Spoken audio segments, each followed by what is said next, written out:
I'm joined by Brendon Prince. Hello, Brendon. Hey, how we doing? Not too bad, not too bad. Now I'm looking behind you. It's quite an exciting background. I get to see lots of backs, well, behind people's stuff, and it fascinates me. Is this somewhere in your home? Can we work out things about you from what's behind you? Yeah, I suppose you could. Not positioned on purpose. It's just a case of this. I live in an old Victorian villa, and we've got an old Victorian. I suppose it's an orangery type room that used to be an artist room. I can look at the sea. And when we moved in, I thought, do you know what? I'm going to get rid of these 1970s tiles and clad it and turn it into, because we had young kids then, turn it into a kind of a club theme that the kids can just go wild in. So they clad it with, I mean, these are old surfboards that have either defunct or broken, or I've broken them. Lots of cool stuff, darts, big TV. So the kids could just enjoy the room, and just be a blessed time, because I'm a big believer in, a lot of the kids' parties, things, have them here. So I know, where they're all up to. They know how to behave. It's just cool. Anyway, kids are a lot older now. So, as in either left or too old for such things. And this is my office. So there's lots of memorabilia and just stuff to kind of take my headspace away. It's a blessed space. It looks it. I'm looking over your left shoulder, and there's a little tiny guitar. Is the guitar irrelevant? And that is a little ukulele. Yes. I was given for my 40th birthday to learn how to play the ukulele. Don't ask me to do it, but I can do it. Can do it on the odd little bit in here and there. Hey, look, I can make a noise with a guitar. It's just not in any way musical. I tried to learn the guitar one time, and it just hurts my fingers. And I just think, why? Why would I It's want to hurt hard. myself? Yeah, it's hard. That's it. That finger movement. That's where practice. 10,000 hours of practice. Yeah, I can have. I played the keyboard. And it's like it doesn't hurt to play the keyboard. So why would I want to learn something when I'm going to have grooves in my fingers that hurt all the time until they get so hard I can't feel them? How does that sound like something that I want to do for pleasure? And the dexterity of moving those fingers. Yeah. Yeah, I didn't have that. Keyboard, yes. Guitar, no. Right, let's get into this then. So, what is it you do? You've got surfboards and you've got the sea. So, there's suggestion of some sea interest. How far does the interest into the sea go for you? So crikey. I became a kayak instructor when I was 16. Lived, brought up in South Wales. Those that know South Wales, not particularly water orientated, i.e., back in the 70s and 80s, the water was just brown. So I used to go into the valleys to do whitewater stuff, and then further along the coast to do surf stuff. So I always had a passion and a love for the water. God guided me in some mysterious ways to come to Devon as a young teacher. So I got my first job as an outdoor education teacher and PE teacher at the boys' grammar school in Torquay. And that just, exploded the amount of water stuff, because Torbay is an amazing water environment, especially for taking kids. Did that for 23 years at the school. Loved it. Within that, I was the chairman of the Surf Lifesaving Club and did surf lifesaving. And because of my volume and the amount of time in the water, you just get to the point where you see accidents happen on the water. And being a lifeguard as well, threw myself into the position where you see more of that. And there's only so many times you can hand a child's body back to a parent or a loved one, a father, back to their family, before you think, do you know what? I got to do something about this. So I set up a charity called Above Water, which is the water safety and education charity, goes into schools teaching water safety. Because for me, being an educationist, that's what it was all about. The only problem is with that sort of thing is we live in a coastal a coastal island that is completely reactionary. So it's really hard to get stuff done unless something's gone wrong. So what I mean by that is the charity, if I look at the charity accounts on a Monday morning, I'll know if somebody's drowned on the weekend because we get a spike in donations. And I just find that tragic. But if I go and say, we need some money for this because we want to do this education project, we might struggle to get the money for it. So we're really reactionary. So I thought, what can I do to really change things? Get my name out there a little bit more, have more podcasts, more interviews, national, international. So I was a stand-up paddleboarder, a waterman. So it made perfect sense to attempt to stand-up paddleboard around the UK. So I set the world record for that, set 9 world records since on the water. And that has opened the door to just really promoting the water, because, as I say, we're an island. We should be promoting the use of it. We're just starting to get it with wild swimming and paddleboarding being so much more prolific than it ever was 20 years ago.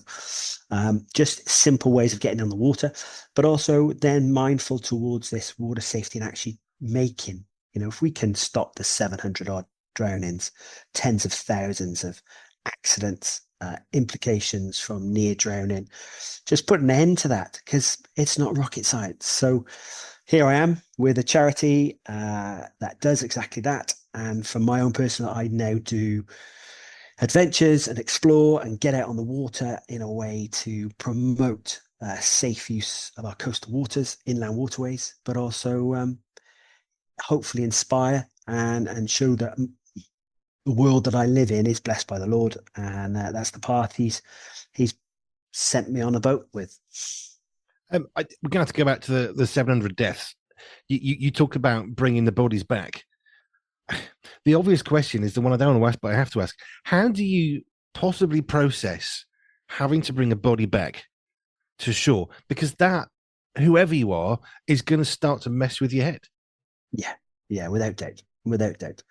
So it's funny because you can deal with the body because when you're holding a body, the life has gone from that body. The soul is gone, and what you've got in front of you is not the human that was once there. You can deal with that. It's the reaction of the families that's the real difficult bit. And I had real issues with seeing those families visiting me through the night. And that's why I had to do what I needed to do, because I have to justify every day that I've done something to make that not happen for somebody else.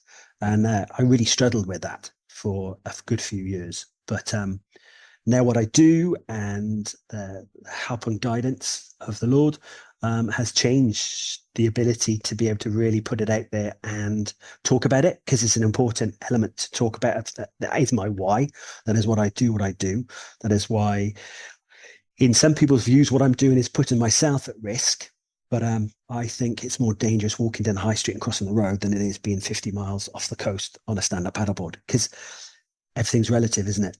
And for me, that's my natural habitat. Whereas I'm more likely to get mowed over on a push bike than I am out there with a boat. No, that's fair enough. I can understand some of that. And I guess as people of faith, then you've got the added dimension of this person in front of you. Did they know Jesus? Did they not? That would be my brain. And trying to process that, and did I do enough? But clearly you're trying to do enough. You're trying to make a difference, which a lot of people wouldn't.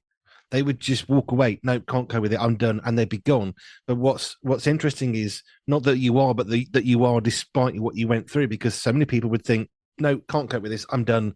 But you've said, well, we shouldn't have to cope with this. What can I do about it? Yeah, I think you only need, when something goes wrong in water, more often or not, it's one of the happiest things that is happening that suddenly turns south in a second. And that's where the reality for those family and friends that are watching the scene, that processing of trying to understand, all that child has done, all that adult has done is gone left when they should have gone right. And that's what's led to drowning, because it can happen within a heartbeat. And it's getting that across and helping people to understand that, when we see it in the movies and someone's in trouble and they're shouting for help, that's not how it is, So helping them to make the right decision, to know to go left and not right, to stay safe when there could be dangers. is part of the process and is part of my continual kind of grieving process for those families. You know, you never forget in any way those families, the bodies, the people that were involved.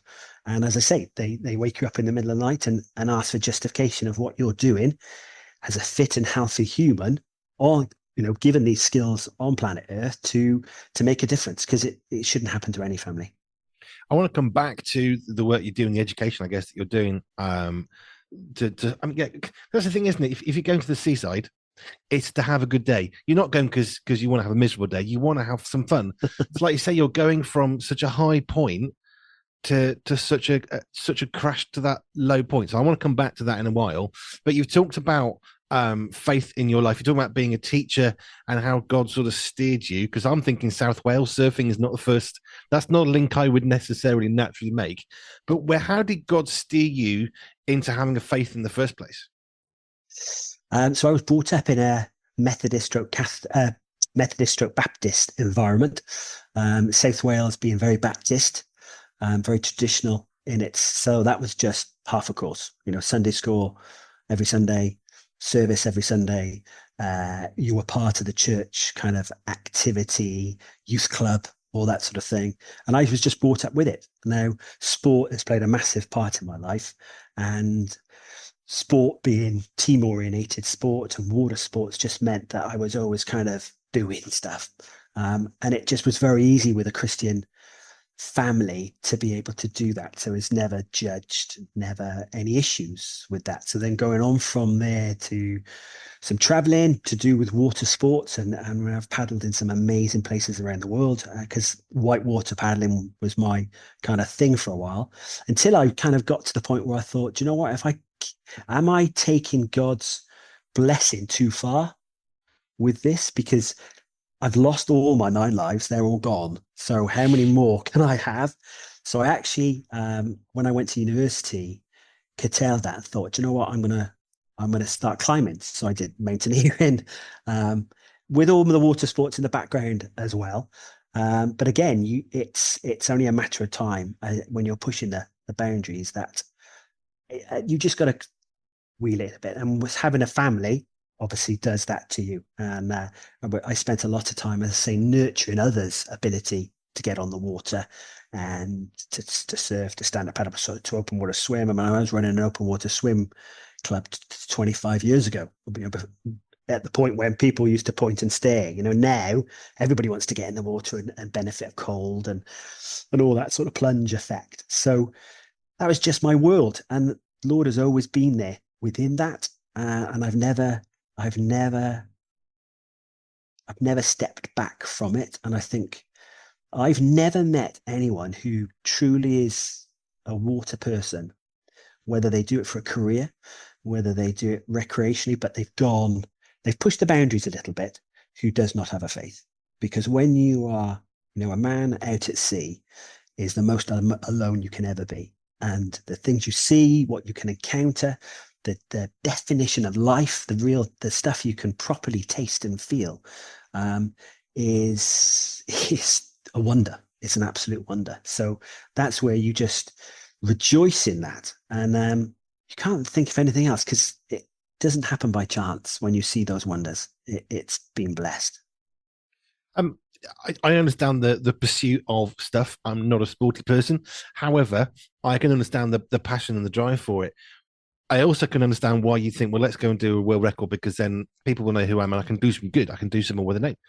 But why did you think that stand-up paddleboarding around the UK was a good idea? Where did that particular little thought come from? Well, a good friend that I now know, who wasn't a friend at the time, was actually an adventurer called Jordan Wiley, was actually attempting it. And I was a stand-up surfer, and I did some stand-up paddleboarding. And I got into stand-up paddleboarding. I loved the adventure of it, going exploring the wilderness of just being out there. And this guy was doing it. And I relish that understanding, the first kilometer of the water. So from where the waves are breaking to a kilometer out, that's such an interesting space. It's where so much wildlife happens. It's where all the fun stuff but all the dangerous stuff can really kick off. Love understanding all that. And paddling different waters around the world, you understand that different water is different. So the water on the south coast of Devon here is completely different to the water only 100 kilometers down the road in Cornwall. It's just the texture, the way it feels, the way it moves is all completely different. So I love all that aspect of it. And it's really a case of just bringing that into your life in what I was doing. And you set a world record and people pay attention to you. And, you know, I've done thousands of interviews and podcasts and books and so many elements that otherwise, why would anyone invite you to do that unless they know you've got these world records? So you've obviously pushed the boundaries in some way. And I love stand-up paddleboarding. So kind of putting that all together, why not attempt? And as I was planning, Jordan had to stop what he was doing. So it was kind of open for me to give it a go. So it took me 141 days to paddle. Let's face it, paddleboarding it's like throwing a cork into the sea. It's knocked and moved around by every other force, wind, tide. You've got to fight everything. So that was the challenge. There are much, much easier ways of getting around the UK. So that was the challenge of doing it on a stand-up paddleboard. You see, me personally, powerboat around the UK, I could do that happily. I wouldn't go the route that you went. I mean, I'd put a hat on in the boat, you know, I'd do something, but we each have our limits and our strength. Absolutely. But I love how God called you into that because of what you could do as a result of it. But what's the mentality of that? Because for me, you were talking about like going from where the sea's breaking. We can understand that it's the seaside, it's the beach. Okay, from there, you know, kilometer out. You're talking about being dangerous. I have no idea why. I just thought water was water. I know salt water, fresh water, fine. But why is that first kilometer so dangerous? So that's where the action happens. In that our tides, which is a flow of water that goes around the UK, is often at its strongest at those points because it pinches between island and mainland or just headlands. So that pinch creates greater flow and waves. But also what happens with conditions on a day, you might have the wind in your face that day, which creates little waves. You might have the tide with you, and wind against tide creates a chop. But you might have had a storm in the Atlantic a week earlier that's still got residual waves coming in. And they pass you and sort of hit you on one side, but then they bounce off the cliffs and then hit you on the other side. So you said you're putting all this together that's the feeding ground for so much, whether it be bird life, whether it be the big mammals in the sea through to all the different fishes. That's where it all happens. So you go around a corner and you never know what you're going to see going around that next corner. And that is a magical thing, you know, and the sights that I've seen, you know, the wilderness, the wildlife that you think is only on documentaries in other countries. We've got it all here in the UK. And you kind of put all that together and a stubborn determination, blessed by God, that every day you're doing this for a great purpose, you know, get out there and do your thing. It's 141 days later. There you go. Problem solved. End of. I imagine stuff like sunburn and the waves, the salt. I mean, I can understand that you're going to get salt water in your mouth. That's going to be hard to deal with. When you talk about these amazing things you see, what is it you're seeing? That because I don't even know what you're talking about. What are these amazing things that you're seeing?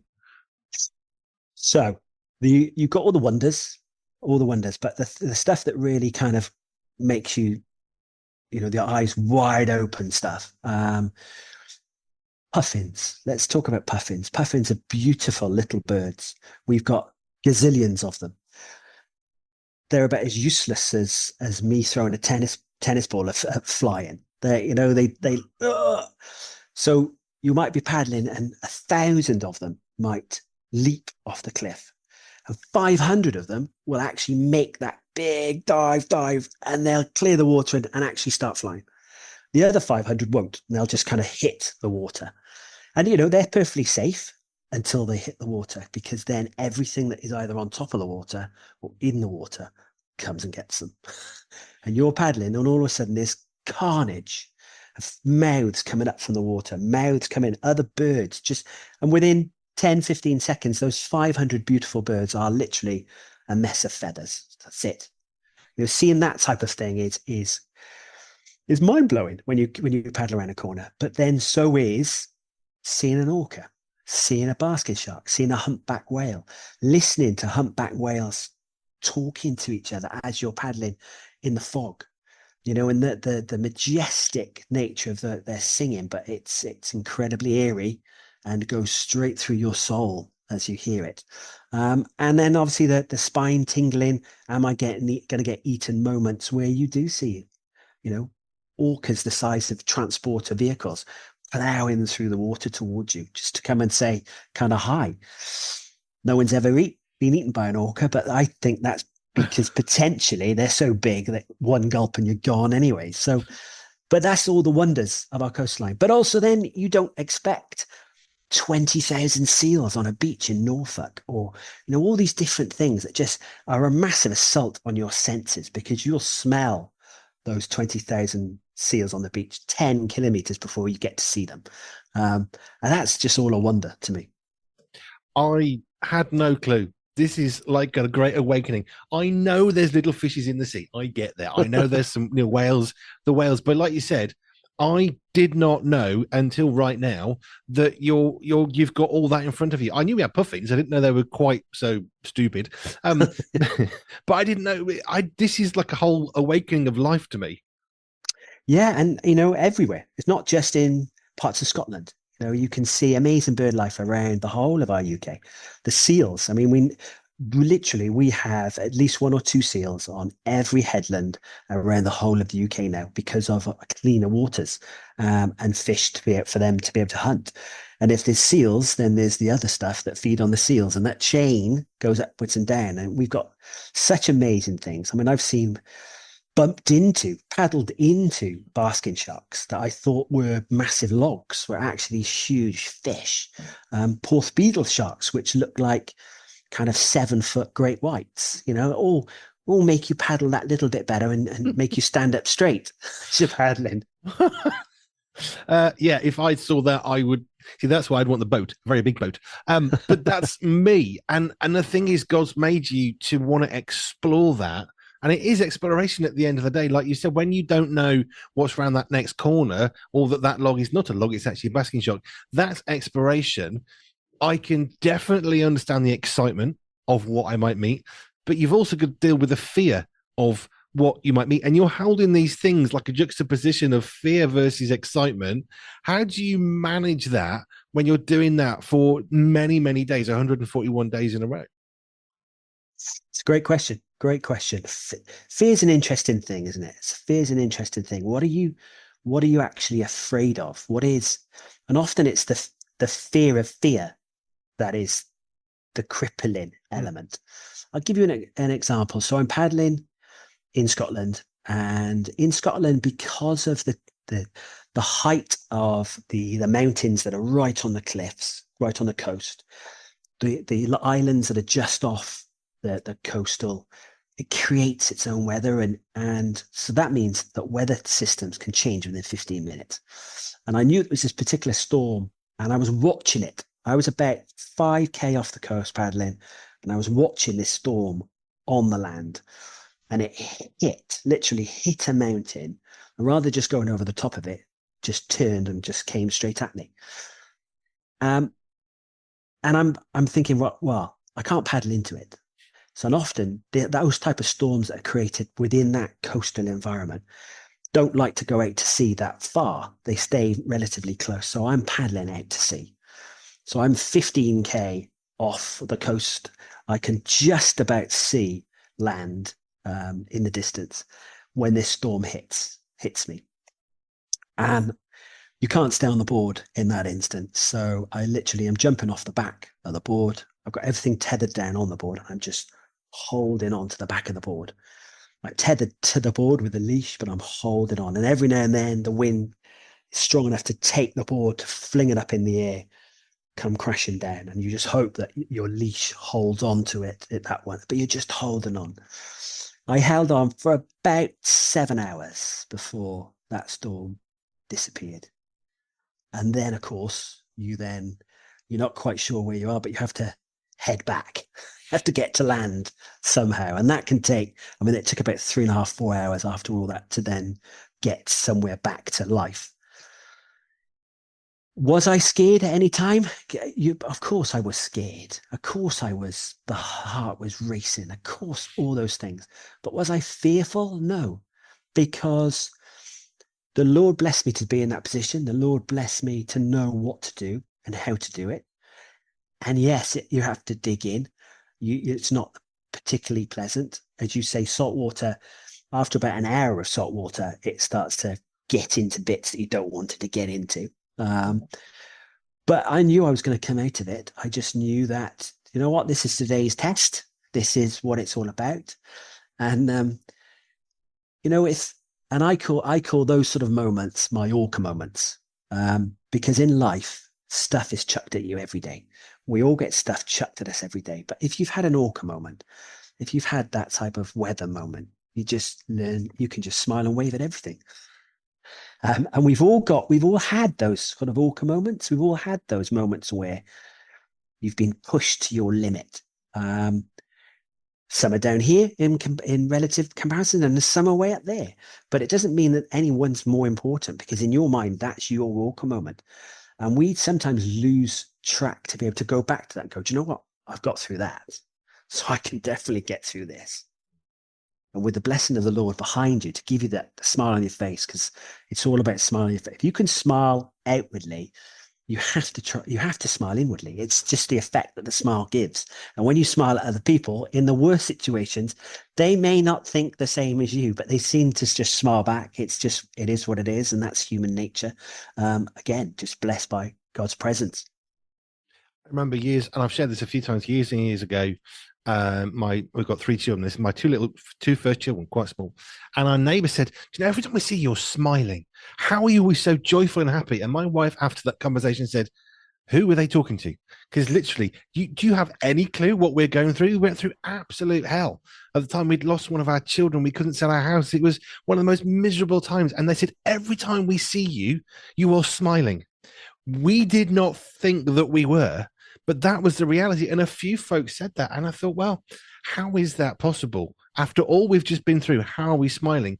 And I think it is that thing of knowing who Jesus is, knowing that if you can get through this, you can help somebody else. We had people who had been through that something else, who then come and walk alongside us, and they lifted us up. But it's interesting how we can see somebody and think, well, they're sad, they're smiling, they're happy, they're joyful, they're depressed. We don't necessarily understand why, but if we do know Jesus Christ, even through those dark times, we can still smile and encourage him to Joe and I that people saw us as smiling when we didn't feel that. Amazing. And that's the strength that he gives. Amazing. That anyone can do that. But that is the Lord. That's for me the crux of what it's all about. When you have a savior in your life that you just rely on, carry. I mean, the amount of times I've been carried. Blessed.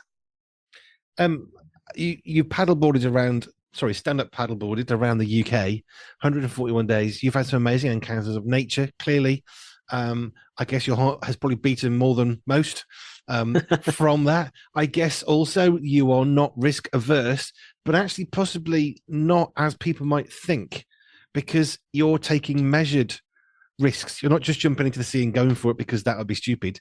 You are clearly prepared. You're tethered to something that's floating. That's a very sensible thing. So I think risk averse might be one that people would think, well, he's willing to take risks. Yes, but actually they're measured risks, aren't they? They are absolutely. And yes, of course, there are risks when you paddleboard certain places around the UK, which, let's face it, aren't really meant to be paddleboarded. Of course, you are taking a risk, but it's calculated risk. What's the worst that can happen? I've paddled in 10-meter swell. I've paddled with 80-mile-an-hour winds. I've had anything you could possibly imagine try and climb onto my board, from snakes, alligators, sharks, around the world doing this because they're just doing their thing. And sometimes you've entered into their world and they just want to come and see what you're up to. They don't want to cause you any harm. Except for bull sharks. I think they would quite happily pull you off and eat you, but you just keep paddling for those. All those different things happen. But it's all part of it. It's all really, this is a part of it. Yeah, I can. There's definitely parts of you that I can identify with my own life, because as a family we're willing to take measured risks. When we sold our house back in 2004, we lost a lot of friends and family. You're stupid, irresponsible. You'll never get on the housing ladder again. We didn't, but God's always provided a home. And if we hadn't sold the house, we wouldn't have got the shop in Shrewsbury. If we hadn't had that, we wouldn't have been able to stand against a lap dancing club and nobody else could be bothered. All those links. And people say, oh, well, you're taking risks. Well, no, actually, because we're trusting in God to provide. Today, we still trust in God to provide. So the risk element, which I can identify with you very much in our own life, is because we're willing to take a risk, but it's a measured risk called by God to do it. And I remember one time we were going for a job and somebody says, oh, you're really irresponsible. Why do you think that the housing situation should be solved for you? You need to provide for yourself. And we said, look, God's already said he's going to provide for that. That's not our problem. Ever since we sold our house in 2004. And actually we live by faith, and we still do today. Absolutely. And they said, well, that's really risky. And the pastor said, it's the least risky thing you can do to put everything you are in the hands of God. We should have cut across the meeting. We got on with the interview. We didn't go for the job. We actually didn't choose it. But it's interesting how we perceive risk. But as Christians, if you put all of your eggs in that one basket and that basket is held by God, you're taking zero risk. Yeah, he opens the doors for us. Within prayer, you ask for that blessing of guidance of where we're going to go. And it would be so easy for certain challenges. COVID was a terrible, terrible thing. Of course it was. But unless COVID had happened, I would not have had this window of 3-4 months to paddle around the UK. Just that would never have happened. You just couldn't have done it. But it was there, it was open, and the doors open to the point that now 5 years on from that, 4 or 5 years on from that, I'm in a world that you couldn't have dreamt leaving teaching and be in now. But again, you look back on it and you go, if that wasn't blessed by the Lord, then crikey, it would have been easy to win the lottery than to have followed and been on that path. I want to come into the work you're doing now, but I've met along the last couple of years various people who said, COVID was terrible, dreadful, just like you said. However, as a result of COVID happening in the world, everything shut down. I lost my job. I started a charity. I couldn't do my normal work, so I then created this thing instead. And you either see obstacles as things that you cannot get around, or as opportunities for growth and learning something new, which is clearly what you've been through. We've been through the same thing. And I've been privileged to chat to people who've also been through that, who don't look to COVID with any joy, but they do look to the opportunities that COVID created as an amazing sense of God involved in their life, changing them on a different direction to do some really amazing things. Oh, absolutely. Do you know what?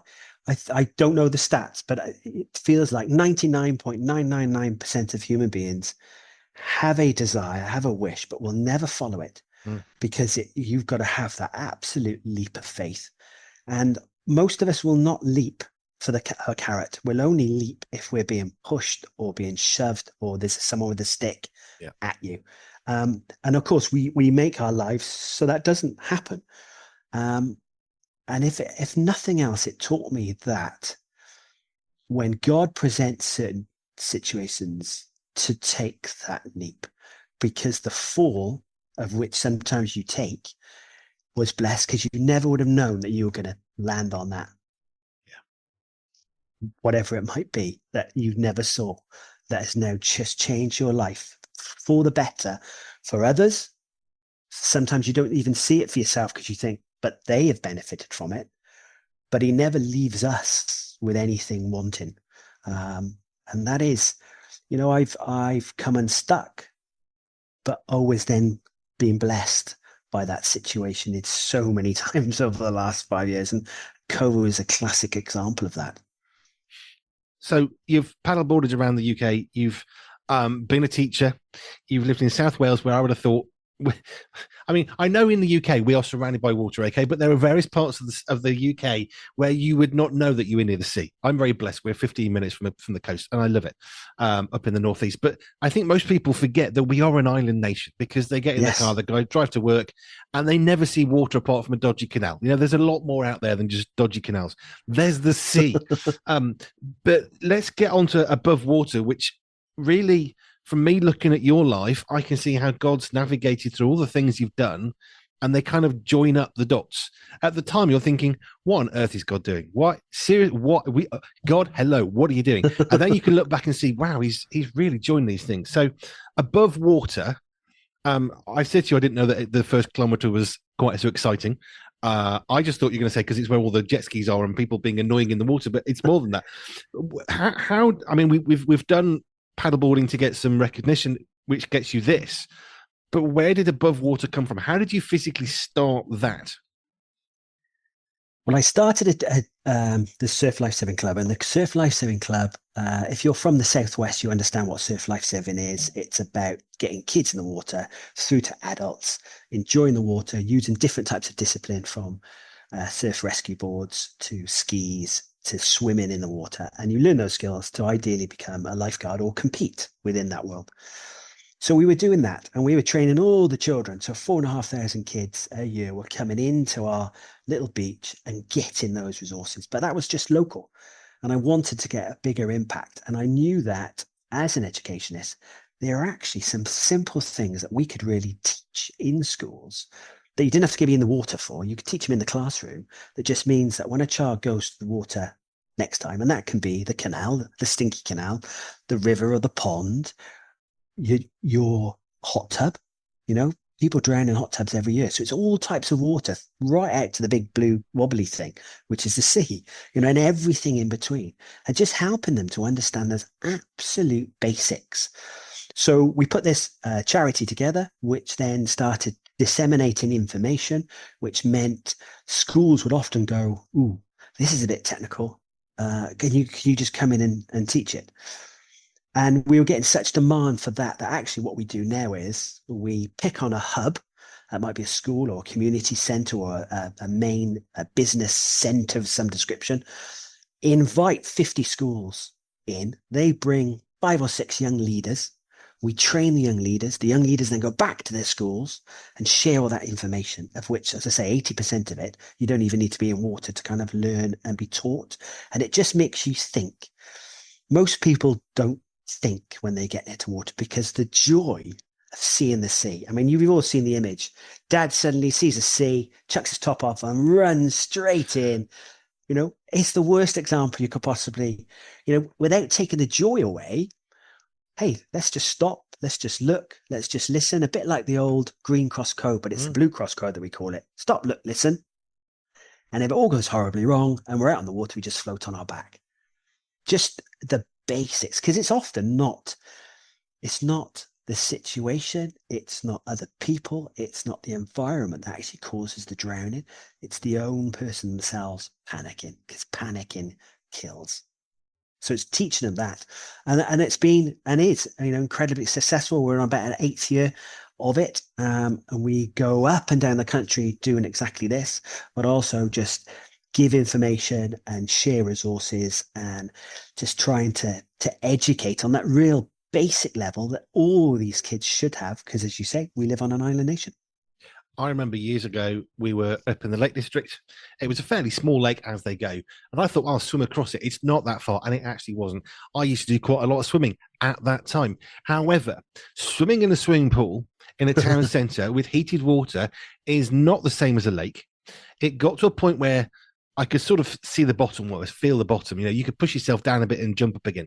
And then it got to a point when it dropped off. And a few things happened at once. One, I started to panic because I thought, I'm quite far from anything and I can't see the bottom anymore. Then I got cold because I realized this water is really cold. This is not a swimming pool. Then I got cramp in one of my legs and then the panic started to set in. Now, Thankfully, I was 13, 14. I obviously had the sense to think, this is quite bad. No, I couldn't see anybody. I was too far away. So I tried to get on my back and get my leg working, forced myself not to panic as best I could, because of course, when you got cramp, your leg muscles and then your legs are moving against your will. And all this is going, and I'm thinking, I'm going to die in the Lake District. This is quite distressing. And I didn't want to. It was that simple. Now, I've got no real waves at that point. It's fresh water, so I wasn't choking on salt water. However, I tried to get myself out of a panic, get on my back, because I know I can swing quite a long way that way. So I've sort of accidentally done the thing you just talked about, but I wasn't trained to do that. It was more, I need to survive. And in this position, I'm not going to live very long. Get on my back, because at least I'm basically floating in the water. You've just summed up. Remember I said about that right decision, wrong decision, turning left, turning right. That's so easily, that situation you just described could have so easily gone another way, and you would have been one of the many statistics. Your ability to be able to swim, perhaps the more confidence than you realize that you had to just go, whoa, calm it down here, get on your back, get your breathing sorted.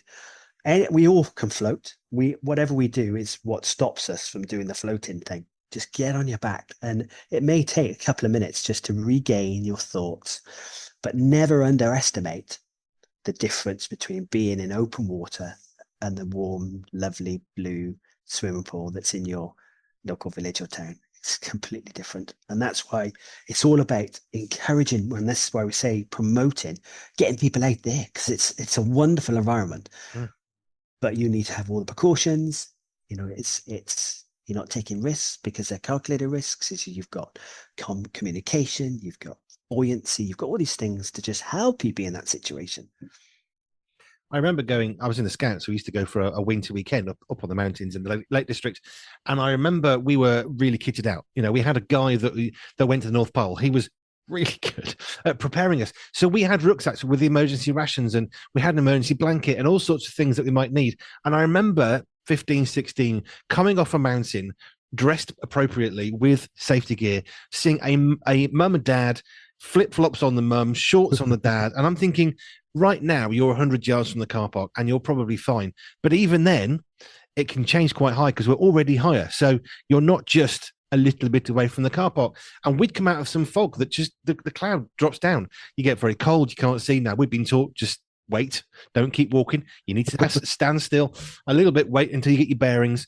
And we had compasses and maps, and we had leaders and all the rest of it. And we knew that if anything went wrong, we stay still, people will know where we are because we planned our route. We knew where we were supposed to be. So there was loads of planning. But there was this young family. And I'm thinking, what are you doing? You're being so stupid and reckless. If you get another half a mile up this path, you're going to get a great view. What if the cloud comes? Your kids have got nothing. They hadn't got coats or bags, or they're going to be stranded. Now, that's on the dry land. That's bad enough. Chuck in the water, and all of a sudden, it's 100 times worse more quickly. Yeah, it's no different on the water. No different on the water. And normally females, I'm being very general here, normally females are really good at weighing up the risks and going. And then if, for example, I see many people out on the water, and there are people that I know, I will be rescuing you either now or in about half an hour's time. But if they're females, you can say, look, if you go that way, the flow of the water, you're going to really struggle. You say that to a bloke on the water, and you can imagine what, you can say it in the nicest way possible. Yeah. You can say, look, if you keep going that way, this is going to happen. But they keep going that way. And then you just say, do you know what? In half an hour's time, when I'm coming back from my training, I'm just going to tow you in. So either listen now or I'll be doing that in half an hour's time. And always, and you can see the stubbornness where they are getting pulled somewhere, getting blown to France, offshore winds, and I'm like, can I just attach and I'll just help you come in now? I'm not trying to be patronizing. I'm not trying to say I'm better than you. This is my world, and you've come into it not dressed appropriately, the equivalent of wearing flip-flops out on the sea. And you're going to get into trouble. And that happens all the time. So I record all that now. And this summer, 56 humans I pulled back that were either heading to Lyme Bay, Portland, or they were going to France for whatever reason and whatever lack of equipment they had. But I had to tow them in. I remember watching the documentary. It was on the RNLI, and the RNLI turned up to this boat and they said, what are you doing? We're going from point A to point B. Right. Do you know how fast your boat can go? 2.5 knots. Yeah. Do you know what the current is? 5 knots. Right. So you're going backwards. You are always going to be going backwards. So they had to rescue the boat and pull them in. But they just thought, well, we'll get there eventually. Okay, you're going back 50% quicker than you're going forwards, and you can't do that because your boat won't go no faster. And you think, oh, come on, you use your brain. Yeah, no, I think the joy and the wow of being out there just sometimes aggles their brain. It really does. And other times it might be because they've just had 8 ciders and think they can paddle to France. Well, well, yes. There is that sense of male bravado, I guess. It's still very much alive and kicking today of, yeah, I'll make it. They couldn't, but I will. No, no. And actually, I remember as a guy doing, he taught people to drive rally cars, sort of not professionally. They said there's 2 types of driver, the ones that can definitely do it and the ones that can't. So overconfident, underconfident. And he was saying, as a rule, generally, women are more likely to say, how do I do this? Where men will say, I can do that. Now, that can be good and bad, but like this guy said, generally, but, you've got to understand what you can and can't do, and knowing your limits are the difference between coming home and not. Absolutely is. And with water, that's exactly that, in that the difference can be 1 second from being in a position where I'm struggling to you've passed the point of no return here. I'm going to have to stop wrapping this up, although I could go on for hours with the conversation for you. If you wanted to sort of encourage people to get into the water, what would you say to them when they're thinking, well, there's sharks out there and there's whales out there and there's puffins going to kill me? How would you encourage people to make the most and be able to enjoy something that in the UK, basically, most of us can easily access? Yeah, absolutely. So not just the coastal water, but also inland waterways. We've got a phenomenal breadth of environments of which you can get on the water and enjoy, from the most basic of chucking on your swimming costume and going for a swim to stand-up paddleboarding, but organized events, organized instruction. And if you're trying anything new, stop, look, listen, float. Within that stop, look, listen element, the listening bit might be instruction. So on stand-up paddleboarding, if you've only ever paddled on your local canal, suddenly going out into the sea is a very different world. So get instruction. So that's the listening part of it. Half an hour lesson could then open up the doorways for you to have adventures galore that otherwise you're constantly going, oh, is that right? I don't know about tides. I don't know about the weather. I don't know about you're constantly trying to find out where it can go wrong. So get that instruction. So the stop, look, listen element is so important in any activity to then properly enjoy it, and also get the right equipment. So stand-up paddleboarding is a classic example of, well, that's just a stand-up paddleboard. That's all I need. It's like a car, a stand-up paddleboard. Every single one is different. So some are made for bigger blokes. Some are made for smaller ladies. Some are made for doing this action. Some are made for doing that action. You get the wrong one and it can cause you the problem. So getting instruction just overcomes that, because they'll help you, guide you, get the right bit of kit for your activity. And no matter what the conditions are going, if you know what you're doing, there's the right bit of kit to help you do that and understand how to get out safely. So really simple is that stop, look, listen, and if it all goes horribly wrong, just float. And because you've got good comms, because you would never go out to sea unless you've got good comms, you can just call for help if it's gone to that point to get yourself out of the situation. But hopefully you would never need that, because you've planned if B happens, if C happens, if D happens, to get yourself out. And that's being just sensible on the water. Brendon, thank you. If people wanted to find out more about Above Water, where do they come to so they can connect with you?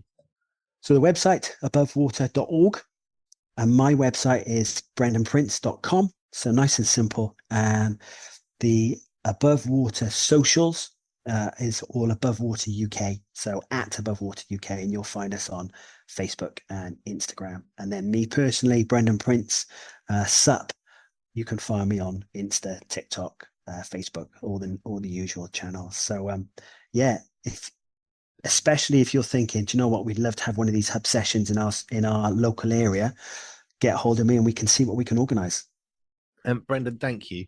I love that despite the negatives and the dark side of people are losing their lives. You're not going, right, stay out of the water because it's really dangerous. What you're saying is come in the water and enjoy it because it's brilliant, but have a think before you do. And I love that because it's very easy for us to just react. No, not doing it. It's really bad. Actually, you're saying it's amazing. Just have a think first. But that stop, it's so easy to do, isn't it? It's really hard to stop and say, is this safe? I know personally, I wouldn't go running into the sea for a few reasons. One of which is it safe? Are there flags? Is there a riptide? I wouldn't know if there was one or not. I just know that there could be. And that enough for me is to think, do you know, I'm never just going to run into the water. I'd like to know, because I wouldn't have a clue how to recognize it, other than the fact there probably is one somewhere. Might be one here. Let's not be an idiot. Let's just stop and look. But stop, look, listen. It's really simple. Really simple. Blue Cross code. And if you told that, but anyone listening to this, if you told that to 10 people, you will never know if they actually did it. And that could have saved their lives. You will never know, but it might. So it's worth a punt, isn't it? Just spreading that word. Stop, look, listen, float. Blue Cross code. Get it into people's psyche, around the UK. I'm writing that down. Stop, look, listen, float. Do you know, if more of life was that, stop, look, listen, pause. It's a great lesson for life. That just alone. Isn't it just? Right, Brendon, thank you so much for your time. Really appreciate it. That's a joy. Thank you. God bless.